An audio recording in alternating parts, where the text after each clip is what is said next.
Views নিবেদন করছেন 3 steps aviation academy.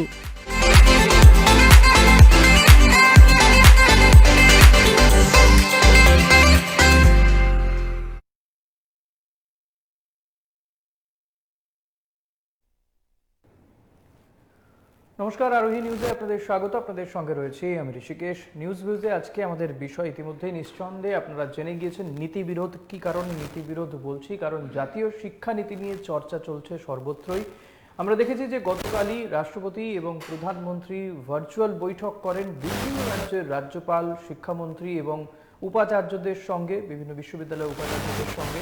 ফলত সেই বৈঠকে প্রধানমন্ত্রী তিনি বলেছেন যে শিক্ষাক্ষেত্রে যতটা সম্ভব সরকারের যে হস্তক্ষেপ সেটাকে নির্মূল করাই এই জাতীয় শিক্ষানীতির উদ্দেশ্য এবং আত্মনির্ভর ভারত গড়ে তোলাই উদ্দেশ্য এই জাতীয় শিক্ষানীতির ফলে, এবং তা নিয়ে চর্চা হতেই পারে। বিভিন্ন স্তরে চর্চাকে স্বাগতই জানিয়েছেন কার্যত প্রধানমন্ত্রী। অপরদিকে রাজ্য শিক্ষামন্ত্রী পার্থ চট্টোপাধ্যায় তিনি বলছেন যে জাতীয় শিক্ষানীতিতে কোথাও গিয়ে যুক্তরাষ্ট্রীয় কাঠামোতে আঘাত করা হয়েছে, কারণ রাজ্য সরকারগুলির সঙ্গে কোনোভাবে আলোচনা করা হয়নি এবং একাধিক বিরোধী রাজনৈতিক দলের বক্তব্য যে লোকসভা এবং রাজ্যসভাকে পাশ করে মন্ত্রিসভার অনুমোদন নেওয়া হয়েছে এই জাতীয় শিক্ষানীতি, যদি এতটাই গুরুত্বপূর্ণ হয় চর্চা, তাহলে কেন লোকসভায় বা রাজ্যসভায় এই জাতীয় শিক্ষানীতি বা জাতীয় শিক্ষানীতি বিল নিয়ে আলোচনা করা হলো না? এটাই কিন্তু বিভিন্ন রাজনৈতিক দলের পক্ষ থেকে কিন্তু দাবি তোলা হয়েছে। এ নিয়ে আজকে মূলত আমরা আলোচনা করার চেষ্টা করব যে বিরোধ ঠিক কোথায় এবং জাতীয় শিক্ষানীতি কতটা গুরুত্বপূর্ণ, কতটা তাৎপর্যপূর্ণ হতে চলেছে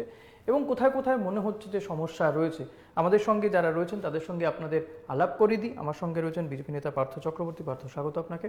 রয়েছেন অধ্যাপক মণিশঙ্কর মণ্ডল। মণিশঙ্কর, আপনাকেও স্বাগত। আমরা নিঃসন্দেহে এই বিষয় নিয়ে আলোচনা করব, তবে আপনাদের দেখাবো যে পার্থ চট্টোপাধ্যায় কালকের যে এই জাতীয় শিক্ষানীতি নিয়ে ভার্চুয়াল বৈঠক হয় সেই বৈঠকে উপস্থিত ছিলেন। তারপরে তিনি সাংবাদিকদের মুখোমুখি হয়ে জানান ঠিক কোথায় কোথায় বিরোধিতা রয়েছে, কি কারণে তারা মনে করছেন যে এই জাতীয় শিক্ষানীতি যুক্তরাষ্ট্রীয় কাঠামোয় আঘাত করবে। একবার দেখাবো সেই প্রতিবেদন। জাতীয় শিক্ষানীতির বিরোধিতা করল রাজ্য। সোমবার দেশের রাজ্যগুলির সঙ্গে জাতীয় শিক্ষানীতি নিয়ে বৈঠকে বসেছিলেন রাষ্ট্রপতি রামনাথ কোবিন্দ। ওই বৈঠকে পশ্চিমবঙ্গের আপত্তির কথা জানিয়ে দেন শিক্ষামন্ত্রী পার্থ চট্টোপাধ্যায়। রাজ্যের সঙ্গে আলোচনা না করেই নতুন জাতীয় শিক্ষানীতি আনা হয়েছে বলে অভিযোগ তোলেন তিনি। এদিনের ভার্চুয়াল সভায় পার্থ চট্টোপাধ্যায় বলেন, এই নতুন শিক্ষানীতির মধ্যে দিয়ে দেশের ফেডারেল স্ট্রাকচারকে ভাঙার প্রচেষ্টা চালানো হচ্ছে বলেও অভিযোগ তোলেন।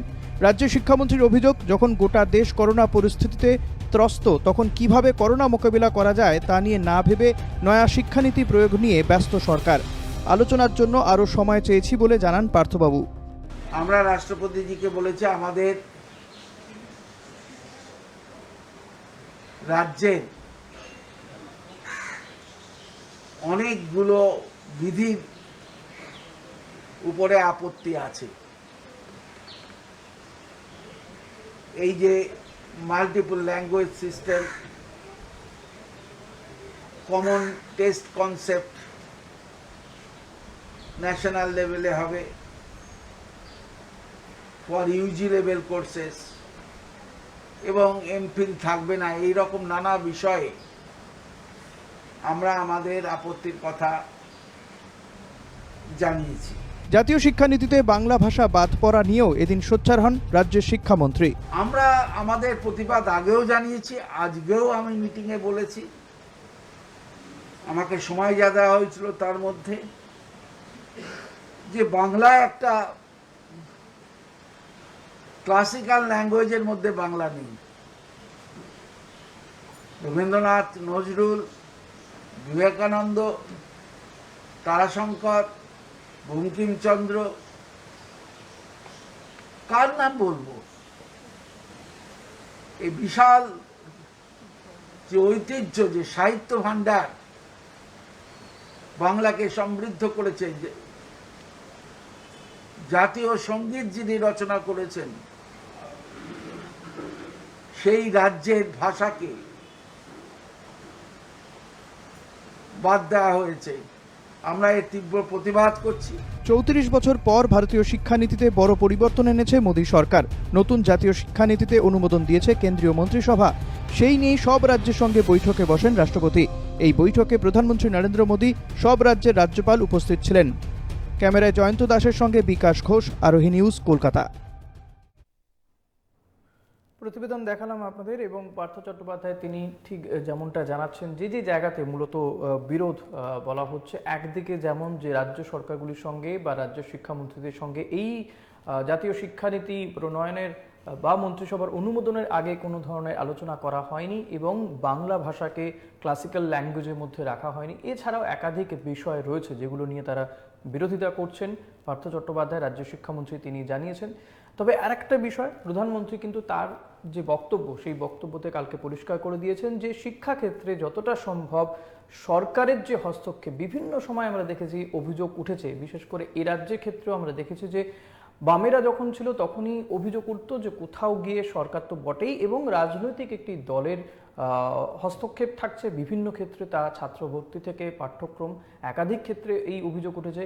বর্তমান শাসক দলের বিরুদ্ধেও বর্তমান যারা বিরোধী তারাও অভিযোগ করেছেন। তবে শুধুমাত্র এই রাজ্য নয়, আমরা যদি এই রাজ্য পেরিয়ে আমাদের পাশের রাজ্য বা অন্যান্য রাজ্যগুলোর দিকে নজর রাখি, সেখানেও কিন্তু এই ধরনের অভিযোগ উঠেছে। প্রধানমন্ত্রীর বক্তব্য যে এই ধরনের হস্তক্ষেপ থেকে যতটা মুক্ত করা যায় শিক্ষা ব্যবস্থাকে, তারই চেষ্টা করা হচ্ছে এই শিক্ষানীতির মাধ্যমে। এরই পাশাপাশি তার আরেকটা গুরুত্বপূর্ণ বক্তব্য যে এ নিয়ে নিঃসন্দেহে যে একটা 34 বছর পরে একটা শিক্ষানীতি তৈরি করা হয়েছে, তাতে অনেক কিছু রয়েছে যা হয়তো সবার পক্ষে এখনই বোঝা সম্ভব নয় এবং যেটা নিয়ে আরও দীর্ঘ চর্চা হতে পারে, সেটাকেও স্বাগত জানিয়েছেন প্রধানমন্ত্রী নরেন্দ্র মোদী। ঠিক কি বলেছেন প্রধানমন্ত্রী নরেন্দ্র মোদী গতকালের এই ভার্চুয়াল বৈঠকে আপনাদেরকে দেখাবো। शिक्षा नीति में सरकार, उसका दखल, उसका प्रभाव कम से कम होना चाहिए। शिक्षा नीति से जितना शिक्षक जुड़े होंगे, अभिभावक जुड़े होंगे, छात्र छात्राएं जुड़े होंगे, उतना ही उसकी प्रासंगिकता और व्यापकता दोनों ही बढ़ती है। राष्ट्रीय शिक्षा नीति पर 4-5 साल उसके पूर्व ये काम शुरू हुआ था। देश के लाखों लाख लोगों ने, शहर में रहने वाले लोगों ने, गांव में रहने वाले लोगों ने, शिक्षा क्षेत्र से जुड़े अनुभवी लोगों ने इसके लिए अपना फीडबैक दिया था, अपने सुझाव दिए थे। शिक्षा नीति का जो ड्राफ्ट तैयार हुआ था, उसके अलग अलग पॉइंट्स पर भी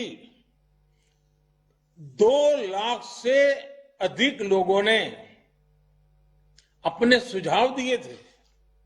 यानी अभिभावक, छात्र छात्राएं, शिक्षाविद, शिक्षक, शिक्षा प्रबंधक, प्रोफेशनल्स, सभी ने इसके निर्माण में अपना योगदान दिया है।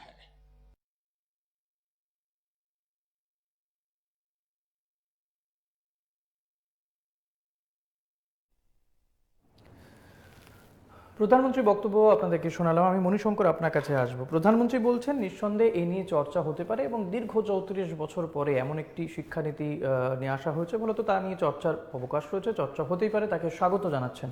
আপনি কিভাবে দেখছেন প্রধানমন্ত্রীর এই বক্তব্যকে? দেখুন, আমি প্রথমে যেটা বলবো সেটা হলো যে শিক্ষা হলো কেন্দ্রীয় এবং রাজ্য সরকারের যৌথ তালিকাভুক্ত বিষয়।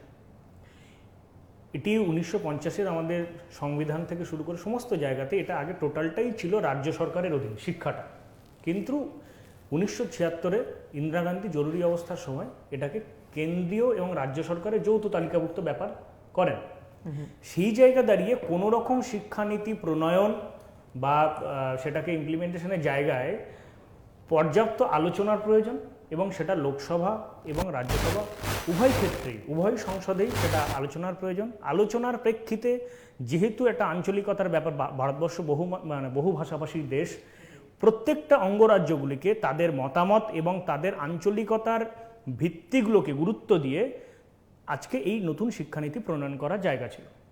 কিন্তু কোনো রকম রাজ্য সরকারগুলির সঙ্গে কোনো রকম আলোচনা ছাড়াই, রাজ্যসভা এবং লোকসভাতে আলোচনা ছাড়াই আজকে এই স্বৈরতান্ত্রিকভাবে একটা শিক্ষানীতি প্রণয়ন করা হয়েছে, যে শিক্ষানীতি আমেরিকার বস্তা পচা শিক্ষানীতি, ফেলে দেওয়া শিক্ষানীতি, সেটা ইউরোপ কান্ট্রিতে এখন চলে না। সেটাকেই অন্ধভাবে অনুকরণ করতে গিয়ে আজকে ভারতবর্ষকে এই আলোচনা হতে পারে, আলোচনা চলতে পারে, আলোচনা হতে পারে আর আলোচনা চলতে পারে। ইমপ্লিমেন্ট করার পর আলোচনা হতে পারে, আলোচনা করে তখন কোনো লাভ নেই। ইমপ্লিমেন্ট হওয়ার আগে আলোচনার প্রয়োজন ছিল। মণিশঙ্কর, আপনার কাছে আবার আসবো, আমি একটু পার্থর কাছে আসবো। পার্থ, আপনার কাছ থেকে যেটা জানতে চাইবো, যে কথা আপনি বুমটা নিয়ে নেবেন একটু দয়া করে, যে কথা মণিশঙ্কর বলছেন যে একটা শিক্ষানীতি যেটা কেন্দ্রীয় মন্ত্রিসভার অনুমোদন পেয়ে গেল, তারপরে প্রধানমন্ত্রী বলছেন যে এটা নিয়ে আলোচনা চলতে পারে, কিন্তু পার্থ চট্টোপাধ্যায় তিনি বলছেন যে কোথাও গিয়ে এটা যুক্তরাষ্ট্রীয় কাঠামোর বিরোধী, কারণ কোনোভাবেই রাজ্য সরকারগুলোর সঙ্গে আলোচনা করা হয়নি। দেখুন, যে কোনো দেশের ভবিষ্যৎ দাঁড়িয়ে থাকে তার শিক্ষানীতি কীরকম, কেননা শিক্ষা হচ্ছে অমূল্য সম্পদ। তো আজকে এতদিন বাদে দেশের শিক্ষানীতি নির্ধারণ হয়েছে, তো সেটা কোনো রাজনৈতিক ব্যক্তিদের দ্বারা নয়, বিশেষজ্ঞের কমিটির দ্বারা নির্ধারিত হয়েছে। এবং আপনাদের দেখতে হবে যে এক যুগান্তকারী পরিবর্তন, কারিগরি শিক্ষা, বৃত্তিমূলক শিক্ষা এবং সার্বিক শিক্ষার উন্নয়নের ক্ষেত্রে যে নীতি আনা হয়েছে, এতে মাল্টিপল এন্ট্রি এবং এক্সিট লেভেল রয়েছে। তো এই নীতিতে সাধারণত বিরোধ করার মতো কোনো জায়গা বিরোধীদের কাছে নেই, তাই তারা এই ধরনের অসহযোগিতার অভিযোগ করছে। আর যারা করছেন তারা নিজেরা পার্শ্ব শিক্ষকদের চাকরি দিতে পারছেন না, অথচ এই শিক্ষানীতিতে বলা আছে 2022 সালের মধ্যে সমস্ত বিদ্যালয়ে পার্শ্ব শিক্ষকদের নিয়োগ নিশ্চিত করতে হবে, 2030 সালের মধ্যে সার্বিক দেশে 100% শিক্ষার হার করতে হবে। সেই নীতি যেখানে সমস্ত লোকে সাধুবাদ জানাচ্ছে, বিরোধীরা যদি অযথা এই নিয়ে প্রচার করেন তাহলে মানে দেশের উন্নতির ক্ষেত্রে বাধা হয়ে দাঁড়াবে বলেই মনে হয়। কিন্তু এটা কি কোথাও গিয়ে মানেন? আজকে নরেন্দ্র মোদী তিনি বলছেন যে চর্চার প্রয়োজনীয়তা রয়েছে, একটা শিক্ষানীতি দীর্ঘ 34 বছর পরে যখন সেটাকে অনুমোদন দেওয়া হচ্ছে, চর্চার প্রয়োজন রয়েছে, কিন্তু এখানেই বিরোধীদের বক্তব্য এই চর্চাটা আগে কেন হলো না, কেন লোকসভায় হলো না, কেন রাজ্যসভায় হলো না, কেন রাজ্য সরকারগুলোর সঙ্গে আলোচনা করা হলো না? আপনার কি মনে হয় চর্চা হওয়ার দরকার ছিল না আগে? দেখুন, বিরোধীদের সাথে চর্চা করার নিশ্চয়ই জায়গা রয়েছে, কিন্তু কমিটির যে মানে নীতির যে রূপরেখা সেটা তো বিরোধীরা ঠিক করে দেবেন না, সেটা তো বিশেষজ্ঞ কমিটিরা করবে। এই যে রূপায়ণের যে লাইন ঠিক হয়েছে, বিরোধীদের সাথে চর্চা হবে কেন না? এই শিক্ষানীতি যে কোনো রাজ্যে প্রণয়ন করতে গেলে রাজ্য সরকারের সহযোগিতা লাগবে। এই যে এত কিছু দেওয়া হয়েছে, এবং আপনারা জানলে খুশি হবেন যে এ যাবৎ পর্যন্ত ভারতবর্ষের টোটাল বাজেটের 3 to 4% শিক্ষার জন্য নির্ধারণ করা হতো, কিন্তু এই শিক্ষানীতিতে বলা হয়েছে যে দেশের জিডিপির 6%, যেটা 1968 সালের শিক্ষানীতিতে আমাদের সুপারিশ করা ছিল। বর্তমানে দেশের জিডিপি -23 তে চলছে। না, এই অবস্থায় আপনি কিভাবে দেবেন? আর একটা ইন্টারেস্টিং বিষয় তথ্য, যে বর্তমানে জিডিপির মাত্র 0.44% শিক্ষা খাতে খরচা হয়, সেটা 6% করার সুপারিশ হয়েছে। সেটাই বলছি, যখন জিডিপি, কিন্তু আমি এখানে একটা এই পার্সেন্টেজ নিয়ে একটা কথা হচ্ছে, কোঠারি কমিশন থেকে আমাদের পরবর্তীকালে যে সমস্ত এবং স্বাধীনতা পূর্ববর্তী সময়ে জাতীয় কংগ্রেসের যে কমিশন ছিল, যেখানে নেতাজি সুভাষচন্দ্র বসু প্রণীত যে শিক্ষা ব্যবস্থা ছিল, সেখানে বলা হচ্ছে, সুপারিশ করা হচ্ছে মানে জিডিপির 10% শিক্ষা খাতে খরচা করতে হবে। তারপরেও স্বাধীনতার এত বছর পেরিয়ে গেছে, সেটাকে 3-4 ক্রস করছে না। এটাই ভারতবর্ষের বর্তমান অবস্থা। দূরে কথা, আমি বলছি পার্থ আপনার কাছে, যে যেখানে 2014-15-তে জিডিপি মানে 0.53% খরচা হতো, সেটা নেমে এসছে 0.44-এ। তাহলে আপনি বলছেন যে 6% খরচা করতে হবে, মানে মোদী সরকারের আমলেই সেকেন্ড। হ্যাঁ, সেই সুপারিশ রয়েছে, এই নতুন সুপারিশ রয়েছে, কিন্তু সেটা কার্যকর করা, বাস্তবায়িত করা কতটা কঠিন বা সহজ? সেই লক্ষ্যেই এগোচ্ছি আমি, যেখানে জিডিপি -23.9। এবার দেখুন, এবার সারা বিশ্বে যে করোনা মহামারী চলছে, তাতে সারা বিশ্বের সমস্ত ইন্ডাস্ট্রি বন্ধ আছে। আপনারা দেখছেন কত মানুষ কাজ হারিয়েছে, এবং সারা বিশ্বেই একই অবস্থা। এই সময়টুকুনি ছেড়ে দিলে মানুষ, আমরা যখন আবার ঘুরে দাঁড়াবো, এই শিক্ষানীতি দেখুন আজকে তৈরি হয়েছে, এ তো রাতারাতি ফল দেবে না, কিন্তু আমরা একটা দূরের লক্ষ্য নিয়ে চলছি, এবং আগামী 10 থেকে 20 বছরের মধ্যে ভারতবর্ষের রূপরেখা আমূল বদলে যাবে এই শিক্ষানীতির ক্ষেত্রে। তাই কি মণিশঙ্কর, আমরা কি 10 থেকে 20 বছর পর্যন্ত অপেক্ষা করতে পারি? যে শিক্ষানীতির কথা বলা হচ্ছে, যে শিক্ষানীতি ইউরোপ কান্ট্রি বর্জন করেছে দীর্ঘদিন ইউটিলাইজেশনের পর, তারা দেখেছে এই শিক্ষানীতিতে দেশ পিছিয়ে যাচ্ছে। যে শিক্ষানীতি ইউরোপ কান্ট্রি, আমেরিকার যে সিস্টেমটাকে এখানে টোটালি কপি পেস্ট করা হয়েছে, আমি বলছি সিস্টেমটাকে ফেলে দেওয়া হয়েছে, সেই সিস্টেমটাকে আজকে আমাদের দেশে প্রণয়ন করার চেষ্টা চলছে। তো এই জায়গায় দাঁড়িয়ে আজকে যে আমেরিকার আমাদের এখানে বলা হচ্ছে 7-8 পড়াকালীন বৃত্তিমূলক শিক্ষার সঙ্গে পরিচিত হবে। আমাদের দেশে যেখানে বৃত্তিমূলক শিক্ষা বলতে আমরা ওই কুমোরদের মাটি তৈরি কারখানা আর ছোট ছোট কিছু হাতের ক্ষুদ্র শিল্প, কুটির শিল্প আমরা দেখেছি। এই শিল্পের সঙ্গে পরিচয় করে সাধারণ ছাত্রছাত্রীদের কি হবে? এইটা এক মিনিট আমি বলিনি, এই শিক্ষা ব্যবস্থাটা আমেরিকার জন্য প্রযোজ্য ছিল এই ক্ষেত্রে বৃত্তিমূলক শিক্ষার সঙ্গে পরিচয় করানো, কারিগরি শিক্ষার সঙ্গে পরিচয় করানো। এইখানে আমেরিকাতে শিল্প ব্যবস্থায় অনেক উন্নত, সেখানে তারা টেকনোলজির সাথে, প্রযুক্তির সঙ্গে, কারখানাগুলির সাথে, ফ্যাক্টরিগুলির সাথে পরিচয়, সেই শিল্পগুলির সাথে পরিচয় করে 7-8 পরিচয় করানো, মানে কম্পিউটার টেকনোলজি থেকে শুরু করে সেখানে এটা অ্যাপ্লিকেবল ছিল। বাট আমাদের ক্ষেত্রে ওই মাটির কুমোর কি জিনিস তৈরি করছে এটা সমস্ত সাধারণ মানুষকে দেখে কোনো লাভ হবে না। ছোট বিরতিতে যাবো। ঠিক এই জায়গাটাতেই পরিবর্তন আসছে।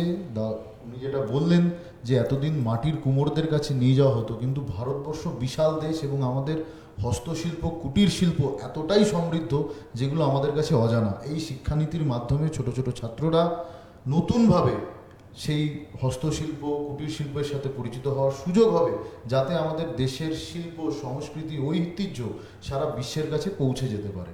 এটা এমন একটা নীতি যেটা ভারতবর্ষকে সারা বিশ্বের কাছে এক গরিমাময় স্থান দেবে, কিন্তু তার জন্য আমাদের একটু সময় দিতে হবে। আমরা বিরোধীদের কাছে সহযোগিতা চাইব যে তারা যাতে আলোচনার মাধ্যমে যা যা সমস্যা আছে এই আলোচনার জায়গাতেই আমরা আসছি। আলোচনাটা সংসদে হলো না কেন, রাজ্যসভাতে হলো না কেন, তার আগে লোকসভাতে হলো না কেন?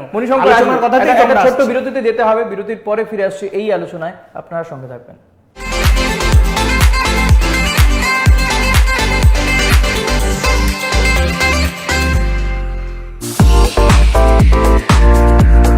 Wanna fly? Step towards 3 steps. Where we are different.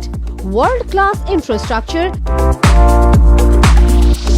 experienced faculties, hygienic atmosphere. We take all necessary precautions against COVID-19. Meet the aviation professionals and build your dream career with 3 Steps Aviation.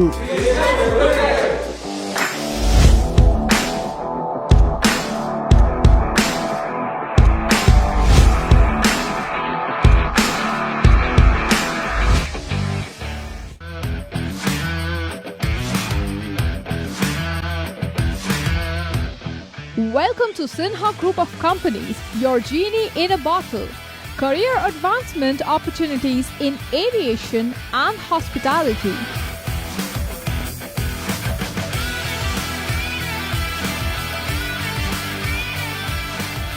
Organic farming, the evolving science of India's healthy future. Digital marketing of the next generation. Income tax consulting and other legal services. Home furnishing and decor, bringing your dream house to life. We know what you desire, so unleash your genie with Sinha Group of Companies and let the magic begin. Sinha Group of Companies, dream with India.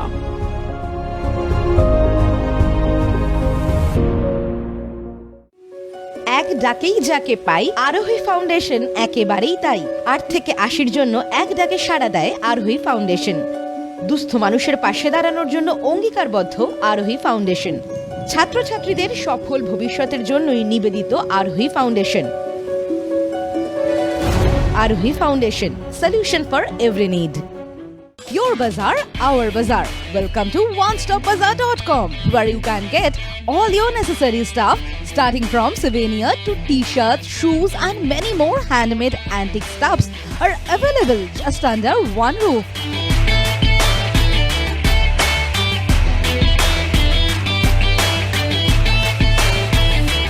Our stores are available at airports like Kolkata, Guwahati, Imphal, Bagdogra, and you can also find us at City Center too. We are just one click away to serve your need. Visit onestopbazaar.com or www.onestopbazaar.com.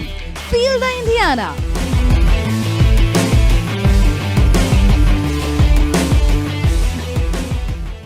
Orin Media and Entertainment, the future of digital news and entertainment world. With evolving trends and rising popularity of the online market, our unique production will tick all the boxes in your playlist. We bring you binge-worthy videos that will blow your mind away. Something you just can't miss. Or in media and entertainment. Keep binging.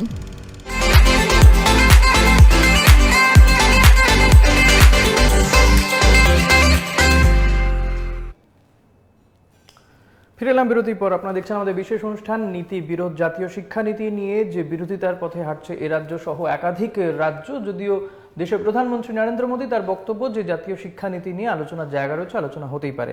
Manishankar, আপনার কাছে আসবো। পার্থ যে কথা বলছেন যে নিঃসন্দেহে চর্চা তো হতেই পারে, পার্থর বক্তব্য যে আলোচনা হতেই পারে, কিন্তু কোথাও কি প্রশ্ন এটাও উঠছে যে আলোচনার দরজা যদি খোলাই থাকে তাহলে কেন সেটা আগে করা হলো না? স্বাভাবিক, আমাদেরও বক্তব্য এইখানে আলোচনাটা তো ইমপ্লিমেন্ট হওয়ার আগে দরকার ছিল। তাহলে রাজ্য সরকারগুলি, প্রত্যেকটা রাজ্য সরকার, আমরা জানি অঙ্গরাজ্যগুলি, বিভিন্ন অঙ্গরাজ্যের বিভিন্ন শিক্ষা ব্যবস্থার মানে বিভিন্ন আঞ্চলিকতার উপরে জোর দেওয়া আছে।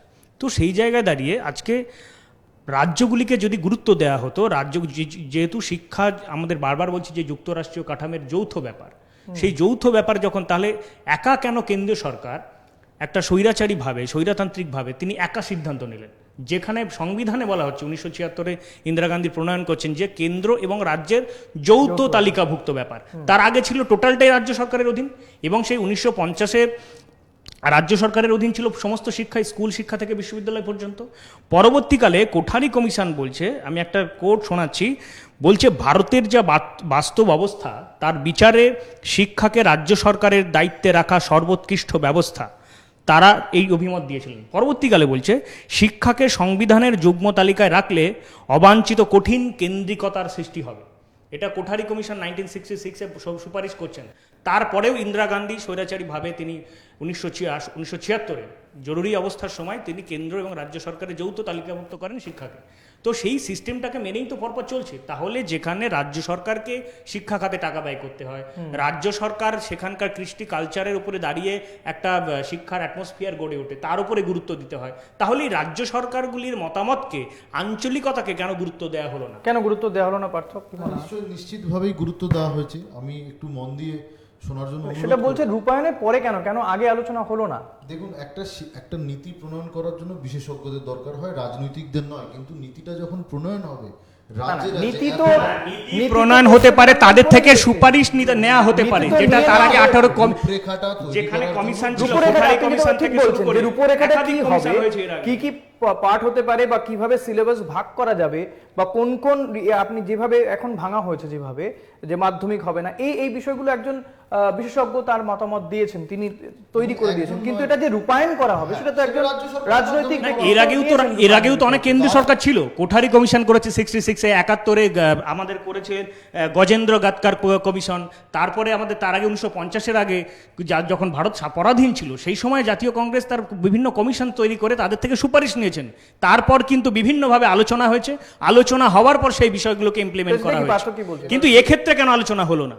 এই ক্ষেত্রে দেখুন, এখন বিরোধীদের যেরকম রূপরেখা চলছে আমরা দেখেছি, এর আগে দেশের স্বার্থে অনেক গুরুত্বপূর্ণ বিল সংসদে আলোচনা করে পাশ করানো যায়নি। দেখা গেছে সংসদকে অচল করে রাখা হয়েছে বিনা কারণে। আমি কিন্তু বলছি না যে জাতীয় শিক্ষানীতি আলোচনা না হওয়ার এটা একটা কারণ, মানে এখানে লোকসভা রাজ্যসভার বাকি মেম্বারদেরকে তো অহেতুক তাদেরকে গুরুত্বই দেওয়া হচ্ছে না। গণতান্ত্রিক দেশে যে ভোটে নির্বাচিত একজন সাংসদ তিনি আলোচনায় থাকতে পারবেন না, আলোচনা হবে না কি না, এইভাবেই কেন্দ্রীয় সরকার চলছে, এইভাবেই কেন্দ্রীয় সরকার চলছে। সেখানে নির্বাচিত সাংসদদের মতামতের কোনো দাম নেই। প্রধানমন্ত্রী নিজে বলেছেন চর্চার সুযোগ রয়েছে, এর থেকে বড় জিনিস তো। কিন্তু যখন একটা পলিসি আমি ড্রাফট করছি, তার জন্য আমি একটা কমিটি বানিয়েছি, এটা তো ড্রাফট নেই, মন্ত্রিসভার অনুমোদন পেয়ে গেছে, ইমপ্লিমেন্ট হয়ে নেই আর ইমপ্লিমেন্ট হচ্ছে তো। কিন্তু যখন ইমপ্লিমেন্টেশন হবে তখন রাজ্য সরকারগুলোর সাথে নিশ্চয়ই আলোচনা করে। আমি এটা বুঝতে পারছি না, এটা মনে হয় আমার মত এটা বুঝতে পারছেন না, এটা তো আলোচনার জায়গাই নেই, এখানে পাস হয়ে গেছে জিনিসটা। প্রশ্ন পার্থর কাছে থাকবে যে আমি এটা বুঝতে পারছি না, যখন করোনার কারণে দীর্ঘ প্রায় 6 মাস স্কুল কলেজ সব বন্ধ রয়েছে, যেই সময় দাঁড়িয়ে স্বাস্থ্য বা আর্থিকভাবে আমরা পিছিয়ে পড়ছি, সেই জায়গায় একটা বুস্টিং এর দরকার ছিল। সেই সময় এত তাড়াহুড়ো কি ছিল জাতীয় শিক্ষানীতি মন্ত্রিসভার অনুমোদন করা? জাতীয় শিক্ষানীতি আজকের বিষয় নয়, বহুদিন ধরে এটা চর্চিত, এবং এখানে যে যে সুপারিশগুলি করা হয়েছে সেগুলো বিভিন্নভাবে বিভিন্ন সংগঠনের তরফে, শিক্ষক সংগঠন, ছাত্র সংগঠনের তরফে উঠে এসেছে। আমি বলছি টাইমিংটা, এবার সময়কাল সেটা সরকারে যারা আছে এই টাইমটা কেন বেছে নেওয়ার কারণটা কি? আমি সেটাই বলতে চাইছি, যে সময় মানুষের ভাত দরকার, যে সময় স্কুল কলেজ মানুষ প্রাণে বাঁচার তাগিদ খুঁজছে, স্বাস্থ্য দরকার, মানুষ প্রাণে বাঁচার উপকরণ খুঁজছে, সেখানে দেশের স্বাস্থ্যনীতি হতে পারত। মানুষকে আড়ালে রেখেই শিক্ষানীতি প্রণয়ন। শুনি একটু পার্থ কি বলে। দেখুন, যে সময়ে এটা মানে প্রণয়ন করা হয়েছে সেটা সরকার উপযুক্ত মনে করেছে বলেই করেছে। বিষয়টা হচ্ছে যে এই বিলে যা রয়েছে, এই নীতিতে যা রয়েছে, তার বিরোধিতা করার মতো কারণ যদি আপনারা দেখান, এখানে কারিগরি শিক্ষায় জোর দেওয়া হয়েছে, এখানে প্রান্তিক শিক্ষার উপরে যোগ দেওয়া হয়েছে, এখানে আঞ্চলিক ভাষার প্রচার এবং প্রসার, যে কোনো স্টুডেন্ট তার পছন্দ মতো ভাষায়, পছন্দ মতো বিষয় সে পড়াশোনা করতে পারবে। শিক্ষকরা প্রশিক্ষিত হবে। হিন্দি চাকরি দেওয়া হচ্ছে, এখানে এক মিনিট বলবো। ক্লাসিক্যাল ল্যাঙ্গুয়েজের মধ্যে বাংলাকে বঞ্চিত করা হয়েছে। যে বাংলা আজকে যে জাতীয় সঙ্গীত সেটাও রবীন্দ্রনাথের, ন্যাশনাল অ্যানথেম সেটা আমাদের বঙ্কিমচন্দ্রের লেখা। আজকে যে বাংলা ভারতবর্ষকে সমৃদ্ধ করেছে, যে বাংলার রচয়িতারা বা লেখকরা, কবিরা, তাদের লেখা নিয়ে জাতীয় সঙ্গীত, জাতীয় স্তোত্র পাঠ করা হচ্ছে, সেই বাংলাকে বঞ্চিত করা হচ্ছে, সেই রবীন্দ্রনাথের বাংলাকে বঞ্চিত করা হচ্ছে, সেই বঙ্কিমচন্দ্রের বাংলাকে বঞ্চিত করা হচ্ছে। ধ্রুপদী ভাষার মধ্যে, এক মিনিট, ধ্রুপদী ভাষার মধ্যে কেন বাংলাকে রাখেননি? কেন বাংলাকে রাখেননি? বাঙালি হিসেবে আপনার কি মনে হয় পার্থ, যে বাঙালি হিসেবে এটা কি আপনার কাছে লজ্জার নয়? বাঙালি হিসেবে এটা কি আপনার কাছে লজ্জার নয়? আপনি জবাব দিন। বিজেপির একজন প্রতিনিধি নয়, বাঙালি হিসেবে বলুন যে বাংলাকে ধ্রুপদী ভাষার মধ্যে এনলিস্টেড করা হয়নি, কেন? তার জবাব দিন। মণিশঙ্কর, একটু পার্থ শুনি, পার্থ কি বলছে। বাংলা ভাষার প্রতি একেবারেই বঞ্চনা করা হয়নি, এবং যেটা দাবি যে বাংলাকে ক্লাসিক্যাল ভাষার মধ্যে ঢোকাতে হবে, সেটা আমরাও দাবি করছি। কিন্তু বাংলারই বেশ কিছু বুদ্ধিজীবীগণ এবং বিশেষজ্ঞগণ যারা বাংলা ভাষা নিয়ে চর্চা করেছেন, তারা বাংলাকে নিখাত খাঁটি শুদ্ধ ভাষা বলেননি, তারা বলেছেন এটা একটা মিশ্র ভাষা। যে কারণেই হোক এটা আমাদেরও দাবি রয়েছে যে এটা আপনাদের বিজেপির ছাতার তলায় থাকা শিক্ষাবিদরা বলেছেন, যেখানে তালে রবীন্দ্রনাথকে অপমান করছেন, বঙ্কিমচন্দ্রকে অপমান করছেন। সেটা পশ্চিমবঙ্গের মানুষ ভালোই বুঝতে পারছে যে মনীষীদের অপমান কোথায় হচ্ছে। তৃণমূলের পার্টি অফিসের অনুষ্ঠানে আপনারা ঈশ্বরচন্দ্র বিদ্যাসাগরের মূর্তি ভাঙছেন, এর উপরে আর কি বলতে চান বলুন? মানুষ জবাব দিচ্ছে। বিদ্যাসাগরের হাত ধরে আজকে এখানে কথা বলছেন, বর্ণ পরিচয় শিখেছেন, সেই বিদ্যাসাগরের মূর্তি ভাঙছেন, আর কি বলবো? না, সেটা যদিও এখনো প্রমাণিত নয়। আমি পার্থর কাছে আসবার একটা বিষয়, যেখানে রাষ্ট্রপতি তিনিও বলছেন যে গবেষণা খাতে আমাদের আরো খরচা করা উচিত। সেক্ষেত্রে আমেরিকার কথা বলা হচ্ছে, 2.8% আমেরিকা খরচা করে, এমনকি দক্ষিণ কোরিয়া 4.2, সেখানে ভারত করে 0.7%। তাহলে সেই জায়গাগুলো কেন এখনো দেখা হচ্ছে না? একটা জাতীয় শিক্ষানীতি যখন তৈরি করা হলো, এই জায়গাতেই তো প্রশ্ন উঠছে, যদি আরো বেশি সংখ্যক মানুষের সঙ্গে আলোচনা করা যেত, তাহলে তো এই যে লুফলস গুলো রয়েছে সেটা মেটানো যেত। আমাদের এখানেও কিন্তু প্রান্তিক শিক্ষা ড্রপ আউট কন্টিনিউয়েশন, মানে আমাদের মূল যেটা হচ্ছে, আমাদের ভারতবর্ষের এই বিপুল জনসংখ্যায় প্রান্তিক শ্রেণীর বহু মানুষ বা বহু ঘরের ছাত্রছাত্রীরা তারা পড়াশোনা কমপ্লিট করতে পারে না। যারা গরিব ঘরের আছে তারা কখনো পরিবারের কাজে মাঠে কাজ করতে চলে যায়, পড়াশোনাটা বন্ধ হয়ে যায়। কিন্তু এই শিক্ষানীতিতে এত সুন্দরভাবে মানে মাল্টি লেভেল এন্ট্রি এবং এক্সিট পয়েন্ট রাখা হয়েছে, 5+3+3+4, এই যে ভাগে ভাগ করা হয়েছে, এতে কি হবে? যদি কেউ পড়াশোনা কন্টিনিউ করতে না পারে, 2 বছর বাদে আবার শুরু করতে চায়, সে পারবে, যেটা আগের শিক্ষা ব্যবস্থায় একটা স্থবিরতা ছিল। মাধ্যমিকটাই তুলে দেওয়া হয়েছে এই শিক্ষা, মাধ্যমিকের থেকে আমরা উচ্চ মাধ্যমিক। এমফিলটা কেন তুলে দিলেন আগে বলুন? উচ্চ শিক্ষা নিয়ে বড় বড় কথা বলেন, এমফিলটা কেন তুলে দিলেন? এমফিলটা তুলে দেওয়া হয়েছে তার কারণ সরকার এই ডিগ্রিটাকে ব্রাত্য মনে করেছে। আমাদের ভারতবর্ষে সরকার এই ডিগ্রিটাকে ব্রাত্য মনে করেছে, সেখানে কেননা আপনারা তো এই কথা বলবেন, যেখানে দিলীপ ঘোষ বলছেন, আপনাদের দলের রাজ্য সভাপতি, যে ভারতবর্ষের মানুষের ডিগ্রি পাওয়াটা একটা নেশার মতন হয়ে গেছে। আমাদের দেশে প্রচুর মানুষের 4-5টা ডিগ্রি আছে, কিন্তু চাকরি নেই। অ্যাকচুয়াল পড়াশোনা করে তো ডিগ্রিটা পাননি। ডিগ্রির কি মর্যাদা তারা বুঝবেন না, তাই ভারতবর্ষের ছাত্রছাত্রীকে অপমান করেছেন দিলীপ ঘোষ। বলছেন ভারতবর্ষের ছাত্রছাত্রীদের ডিগ্রি পাওয়াটা একটা নেশায় গিয়ে দাঁড়িয়ে গেছে। কেউ যদি এমফিল করতে চায়, সে এমফিল করতে পারবে না। এমফিল দেওয়া হবে, ক্লাস 10 মাধ্যমিক জীবনের প্রথম বড় পরীক্ষা। আপনি মানে মণিশঙ্কর প্রত্যেকে এটা একটা গর্ব অনুভব করতাম, এবং জীবনে প্রথম বড় পরীক্ষা দিতে যাচ্ছি, এটার মধ্যে আলাদা একটা নস্টালজিয়া, অনেক কিছু যুক্ত রয়েছে। ক্লাস 10-এ আজকে যারা বা আগামী 2 বছর পর যারা পড়বে ক্লাস 10-এ, তাদের কাছে এই মাধ্যমিক বলে কনসেপ্টই থাকবে না কোনো। দেখুন, নতুন জিনিস যখন প্রণয়ন হয় তখন তার সাথে বদল হয়। আমি আপনি মাধ্যমিক পরীক্ষা দিয়েছি, আমি আপনি প্রত্যেক বছর ক্লাসে পাশ করে উঠেছি, কিন্তু আমরা কি দেখলাম যে ক্লাস 8 পর্যন্ত পাশ ফেল উঠে গেল।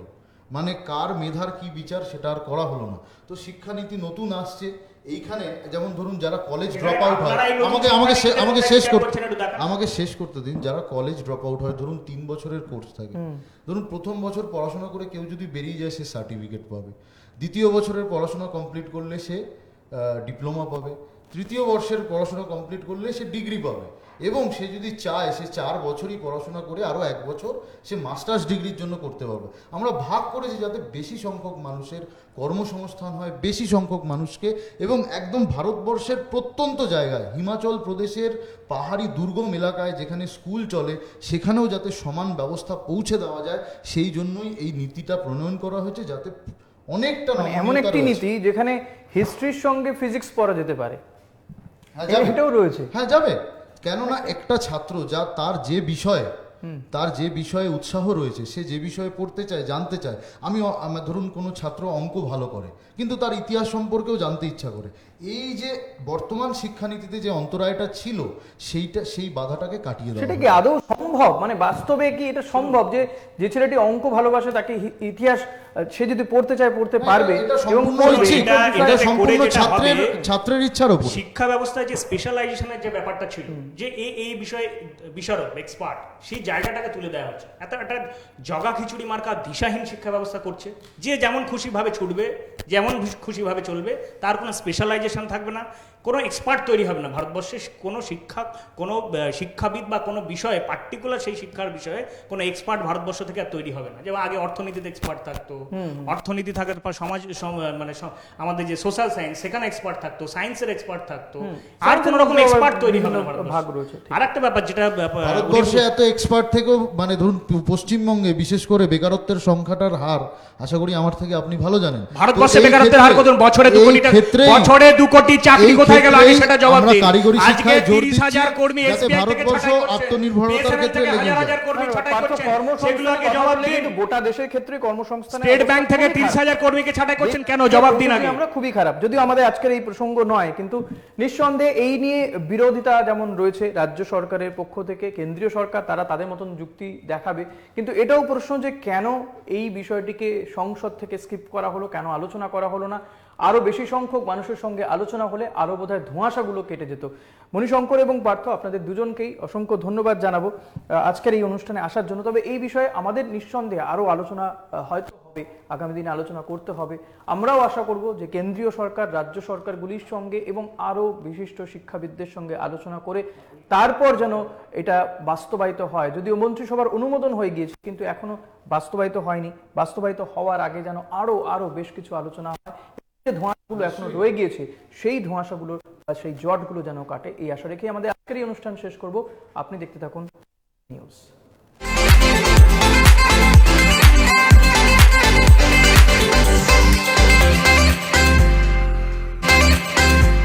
নিউজ ভিউজ নিবেদন করলেন 3 স্টেটস এভিয়েশন একাডেমি।